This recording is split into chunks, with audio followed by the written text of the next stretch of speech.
አዎ ሰላም። አንዳንድ ሰዎች ግን ይንገዳገዳሉ እና ይለብሱትና ለማስወለቅም በጣም ይቸገራል። እንደው እንትን በምትሄድበት ማውራት የምትፈልገው ነገር ካለ ትንሽ ትንበልና ከሌለ ደግሞ ስለዚህ ጉዳይ የሆነ ነገር ብትልን ሰለምቴ ስለሆን ከአንዳንድ ሰዎች ይሄ እንትኑ ይለብሱትና ጃኬቱን ማለት ነው ለማስወለቅ በጣም ይቸገራል። አንዳንድ ሰዎች ለምን እንደው ስሜቱ እንትን አድርጎ ከነበረ ብዬ ለምን ይመስላል? አልገባኝም። ከምን ከሰለሙ በኋላ ነው ግራ የሚጋቡት? እኔ ግራ መጋባት የሚባለው ነገር አልተጠቀምኩትም፣ ግን የለበሷትን እንትን ለማድረግ በጣም ይቸገራል እና ሲንገዳገዱ ምናምን ያሉ ገብቷል። ይሰልሙና ወይ ይከርሱትና ከዛ ደግሞ ለመመለስ መከራቸውን ይበላል። አይ እንትን ነው ብዙ ጊዜ ክርስትና ውሸት መሆኑን ያውቁና ከዛ ክርስትና ውሸት መሆኑን ካረጋገጡ በኋላ ዝም ብለው ሃይማኖት አልባ ላለመሆን የሚሰልሙ ሰዎች አሉ። ገብቷቸው ምናምን ሳይሆን እስልምናው በቃ ክርስትና ውሸት ከሆነ እንግዲህ ዝም ብዬ የሆነ አንድ እምነት ሊያዝ ወይ ደግሞ ያ ክርስትና ውሸት እንደሆነ የነገራቸው አካል ሙስሊም ይሆንና ባዶዬን ከመሆን ወይም እምነት አልባ ከመሆን ብለው የሚሰልሙ ሰዎች አሉ፣ ሳያውቁት ማለት ነው እስልምና። ስለዚህ ነገ ላይ የሆነ አዲስ ነገር ሲሰሙ ደግሞ መልሶ ይመለሳሉ። ከመጀመሪያውም ሳያውቁት ስለሰለሙ ማለት ነው። ጠይቀው አረጋግጠው ምናምን አይሆንም ወይ ስለ እምነቱ አውቀው አይደለም የሚሰልሙት። ለዛ ይመስለኛል። አዎ አንዳንዶችም እንደምታውቀው እንግዲህ እኔ ያየኋቸው አይቷቸው ከሆነ አላውቅም፣ ግን ምንድን ነው እኔ ብሰልምም ይላል በእስልምና ሕግ ግን አልገዛም። እኔ ትናንት ሳደርገው የነበረው እንትኔን ማስቀጠል ነው የምፈልገው የሚሉ ሰዎች አሉ። ገብቶሃል አባባል ይዘኛል። አዎ ግን እኮ ምኑን ታዲያ እኮ አሁን እኮ አንድ ሰው እኮ ሰለመ ወይ ክርስቲያን ሆነ ምናምን ሲባል አንድ ሃይማኖት ራሱን የቻለ የሃይማኖት መመሪያ አለው። በዛ ካልኖርክበት እኮ ምንም ትርጉም የለውም። ዝም ብለህ እንደ አይዲዮሎጂ ከተቀበልከው እውቀቱ ብቻ ነው ያለህ ማለት ነው። አላመንክም በዛ ነገር እስካልኖርክበት ድረስ ጠቅላላ እውቀት ብቻ ነው ያላቸው ማለት ነው ስለዛ ነገር። አዎ ግን ምን ማድረግ አለባቸው? ለምሳሌ አንዳንድ ሰዎች እንዳልኩ ህጉን መገዛት የሚባል ሰዋዊ እንትን አለ፣ ሰዋዊ ፍላጎት። የሰው ልጅ ደካማ ነው እና ምንድን ነው ደካማነትን እንትን የሚያደርግበት እንትን አለ፣ ይሄ የሚገለጽበት ገብቶሃል አባባ? የሆነ ነገር ያስፈልጋቸው እዛ ውስጥ ተዘፍቀው ይቀጥላሉ። እዛ ውስጥ ከተዘፈቅ ደግሞ ከሱ ካልወጣ ወይ ከዛ ካለህበት ከገባህበት ካልወጣ ደግሞ መንፈሳዊ የሚባል ነገር ውስጥ ሊያስተናግድ አይችልም። እንደነዚህ አይነት ሰዎች ምን ማድረግ አለባቸው? ያው እንትን እኮ የለም አሁን በእስልምናም ሰው ፍጹም ይሆናል ተብሎ አይታሰብም፣ ወይም ፍጹም ሰው አይሆንም። ኃጢአት ውስጥ ነው የሚሆነው። ማንኛውም ሰው ሙሉ ለሙሉ ከማንኛውም አይነት ኃጢአት የጸዳ ፍጹም ሰው አይኖርም። ከዛ ውጭ ግን ያ ፍጹምነት ሌላ ነገር ነው። ከዛ ውጭ ግን እስልምና የሚያዛቸው የሃይማኖት ስርዓቶች አለው። ለምሳሌ መስገድ ከሆነ፣ ሴቶች ከሆነ መሸፈን ከሆነ ጸጉራቸውን፣ ወይ ሌሎች ነገሮች፣ እነዚህ ነገሮች እንትን አይጠይቁም። ገብተዋል? ፍጹም መሆን አይጠይቁም። አሁን አንዲት ሴት ጸጉሯን ለመሸፈን ወይ አንድ ሰው ለመስገድ ወይ የታዘዘው ሌሎች ነገሮች ለመስራት ፍጹም መሆን አያስፈልግም። እነዚህን ነገሮች ያው መስራት አለበት። ከዛ ውጭ ግን ሌላ አይነት ትልቅ ፍጹምነት አይጠበቅበትም፣ መሆንም ስለማይችል ማለት ነው እንደ ሰው።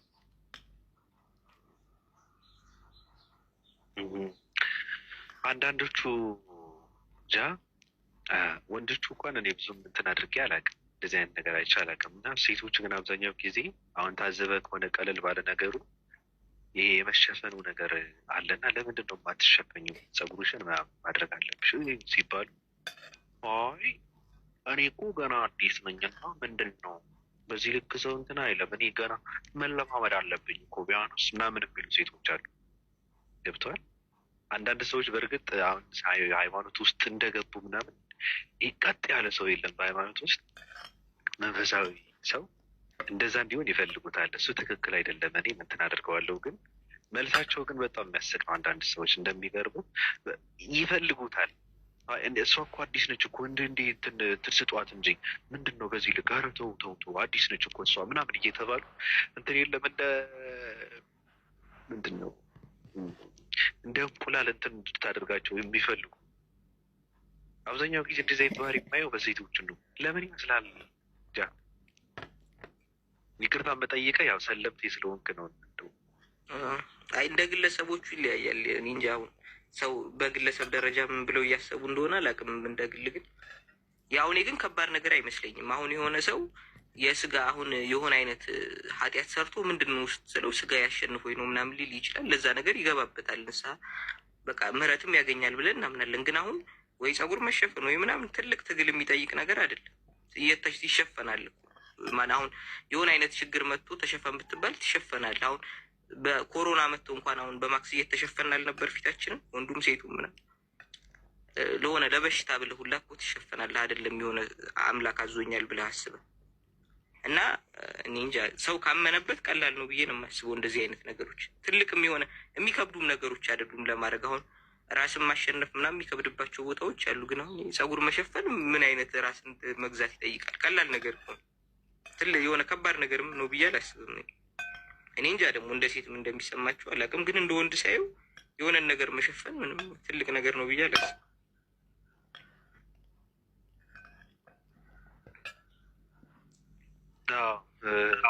ያቅፋችሁ የሚያዝላችሁም ሰው አትፈልጉ። የሆነ ቦታ ላይ ከገባችሁ በገባችሁበት መጽናት አለባችሁ። ከየሆነ ቦታ ስትወጡ የምትወጡበትን ስፍራ ከእሱ ተስፋ መቁረጥ አለባችሁ።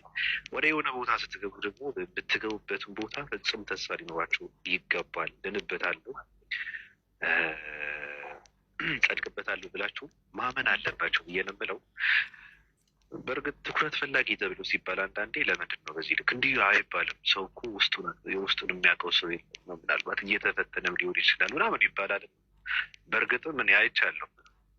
ትኩረት ፈላጊ ሰዎች መብዛት የለባቸው። ምክንያቱም ቼክ የሚያደርጋቸው ሰው የለም። በራሳችሁ በእድሜያችሁ አትቀልዱ። ምንም ወደ እናንተ ዝሮ የሚያይ ሰው የለም እና ሃይማኖት መቀየር ማለት በነገራችን ላይ ደምህን ማስመጠጥ ማለት እኮ ነው። እኔ በጣም እኮ ነው የሚገርም። ደምህን አስመጥጠህ ሌላ ደም እንትን ማድረግ መተካት ማለት እኮ ነው። እና አንዳንድ ሰዎች ይገባሉ፣ ይወጣሉ፣ ይመላለሳሉ ዝም ብለው ቀለል አድርገውታል። ሰው ለሃይማኖት የነበረውን አመለካከት እንዲደቅ እንዲበላሽ አድርገውታል። እንደዚህ አይነት ምን ልበላቸው ልፍስፍስ ሰዎች ናቸው። የሃይማኖትን ትኑ ትልቅነቱ አስፈላጊነቱ ለዛ አደጋ የሚያጋልጣቸው ባቢ ፍላጎታቸው አይመስልህም? ተኝተሽ ነው የምን የምታወሪው? ፍላጎት?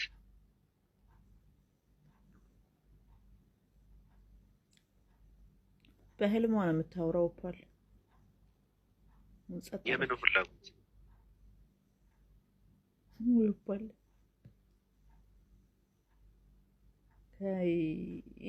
እሰማለሁ። ተኝተሽን በህልምሽ ማውራት ጀመርሽ? እሰማለሁ ወይ? ትሰማለህ፣ ግን እሷ እንቅልፏን ቀጠለች። ትሰማለህ? ወጣች። እሺ ወጣች። ኔትወርኳ ነው መሰለኝ። ኧረ በእንቅልፍ ልቧ ነው ያወራችው። ይባል እኔ ብዙ ነገር ነው ማየው። ብቻ ግን ያሳዝናል። በዚህ ልክ አትጀዝቡ፣ አትደድቡ። ከወጣችሁ መውጣት፣ ከገባችሁ መግባት፣ አትልፈስፈሱ።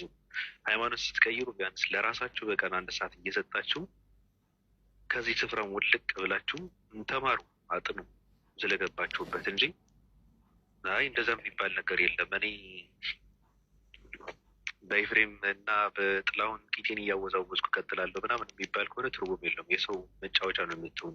እንደዛ የሚባል ነገር የለም። ከሁሉ ነገር ወጣችሁ ለመንፈሳዊ ነገር ቦታ የምትሰጡ ከሆነ ከዓለማዊ ነገር ወጥታችሁ ማወቅ ማጥናት አለባችሁ ስለ መንፈሳዊ ነገር እንጂ ጌጥሽን እዚህ ጋር እያወዛወዝሽ እዚህ ጋር ደግሞ እዚህ ጋር ደግሞ ከሌሎች ሰዎች ጋር ማውራት፣ እዚህ ጋር ደግሞ ጥያቄ መጠየቅ፣ እዚህ ጋር ደግሞ ዛሬ ሃይማኖት ቀይረው በ3ኛው ቀን ሁለቱም ሃይማኖት ተከታዮች ቁጭ አድርገው እውነተኛው ሃይማኖት የትኛው ነው ብለው እውነተኛውን ለማወቅ ይሁን ለምን እንደሆነ እኔ ግራ አይገባኝ። ቁጭ አድርገው ንጽጽር ቤታቸው እንትን የሚያደርጉ ሰዎች አሉ። እኔ በጣም እኮ ነው የሚገርም። ለምንድን ነው ብለህ የምትጠይቃቸው ምንም የሚመልሱት መልስ ምንድን ነው አላውቅም። በ3ኛው ቀን ቁጭ ብለው ለመወዛገብ ለመወናበድ ራሳቸውን አጋልጠው ቁጭ ብለው እንትን ይሆናሉ። እንደዚህ አይነት ራሱን የማያውቅ የሆነ እከክ ትውልድ ነው ያለው። በጣም ደከከና የሚሆነ ትውልድ፣ ምንም የሚያደርገውን የማያውቅ ትውልድ፣ ከውስጡ ያልተገናኘ ትውልድ፣ ከራሱ ጋር የማያወራ ትውልድ። ጥያቄውን እንኳን የራሱ ጥያቄ ማለት ውስጡ የሚጠይቀውን ውስጡ የሚፈልገውን ነገር ምን እንደሆነ ጠንቅቆ የማያውቅ ትውልድ ነው ያለው። ለማንኛውም ሰፊ ነው። ጃ የምትለን ነገር አለ? እሱ ብዙ ማውራት እኮ አይወድም። ያሁን ላይ ሳይሆን ቅድም እንትን እያልክ ነበር እና አሁን አንዳንድ ሰዎች እንትን ሲል ይሄ ስለ ረሱል ስላላ ወሰለም አንስተው እነሱ ሲሳደቡ ወይ መስፈርት ሲያወጡ ምናምን በተቃራኒው እነዚህኞቹም ደግሞ ይነሱና ኢየሱስን ወደ መሳደብ ይሄዳሉ በረኛ እንሳደብ እና ከዛ አንጻር አንድ ነገር ልብዬ ነው እና አሁን እነሱ ረሱል ስላላ ወሰለም ናቸው የጀመሩት እስልምናን ብለው ነው የሚያምኑት። ምክንያቱም ከታሪክ ከምናምን አንጻር አይተውት እንደዛ ስለሆነ የታሪክ ዘገባዎች ስላሉ በቃ ይሄን አስተምሮ እሳቸው ናቸው ያመጡት ብለው ነው የሚያምኑት። ስለዚህ ሁልጊዜ እንደ ጀማሪ አድርገውም ስለ እስልምና መናገር ሲፈልጉ እሳቸውን ነው የሚናገሩት እና እኛ ተመልሰን ለምንድን ነው የምንናገረው? ኢየሱስን ከተናገርንም የእነሱም እኮ የእምነት ጀማሪዎች አሉ። ሲጀምር አሁን የእነሱን የእምነት ጀማሪ ኢየሱስ ነው ብለን አስበንም ኢየሱስ ጋር የሚሄዱላ ለእነሱ ትልቅ ክብር መስጠት ነው። ምክንያቱም ኢየሱስ የእነሱ እምነት ጀማሪም አይደለም። አሁን ፕሮቴስታንት ጋር እያወራን ከሆነ የእነሱ የእምነት ጀማሪ ሉተር ነው። ሃይማኖታቸው የተጀመረው 400 ዓመቱ ነው። ከተጀመረ 16ኛው ክፍለ ዘመን ላይ የተጀመረ ሃይማኖት ነው ያላቸው። ስለዚህ የእነሱ የሃይማኖት ጀማሪ ሉተር ምን አይነት ስብዕና ነበረው ብለን ነው መናገር ያለው። ምክንያቱም ኢየሱስን እንደ እምነት ጀማሪ ካደረግንላቸውማ ትልቅ ክብር መስጠት ነው። ከዛ ውጭም ሌላም አይነት ሰው ካወራ የዛ ሰውዬ የሃይማኖቱ ጀማሪ ማን ነው? እንደዛ በቃ ልክ እንደዛ ሁሉንም ከጀማሪዎቻቸው አንጻር እንትን ማለት ይሻላል። ምክንያቱም እነሱን አንድን ክርስቲያን ኢየሱስ ክርስቶስ ነው እምነትን የጀመረው ብሎ እንትን እውቅና እንደመስጠት ነው አሁን አንድን ሰው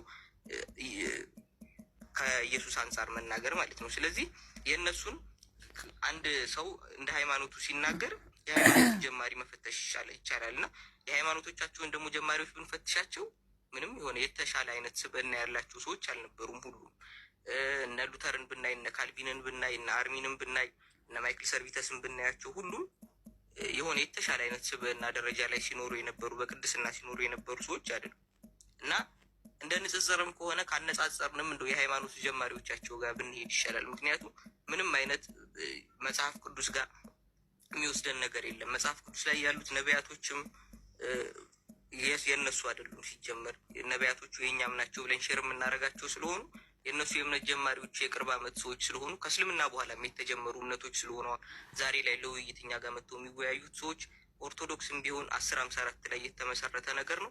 1054 ላይ ማን መሰረተው? ያን ስም ማን አወጣለት ብለን እዛ ጋር መስራቹ ጋር ነው ስለ መስራቹ ቄስ ነው መወያየት ያለብን። ካቶሊክም ከመጣ ልክ እንደዚሁ 1054 ላይ ነው የተከፈሉት። ካቶሊክ የሚባል ድርጅት የተፈጠረው 1054 ላይ ነው። እዛ ጋር ስለፈጠረው ቄስ ነው ያለብን እንጂ ወስደን ነቢያቶች ጋር መሄድ የለብንም ለማለት ነው። አመሰግናለሁ። የእይታ በጣም ወድጀዋለሁ። በጣም ደስ ይላል። አመሰግናለሁ።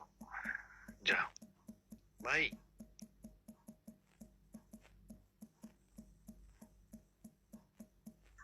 ሰላም፣ እንዴት ናችሁ? ሰላም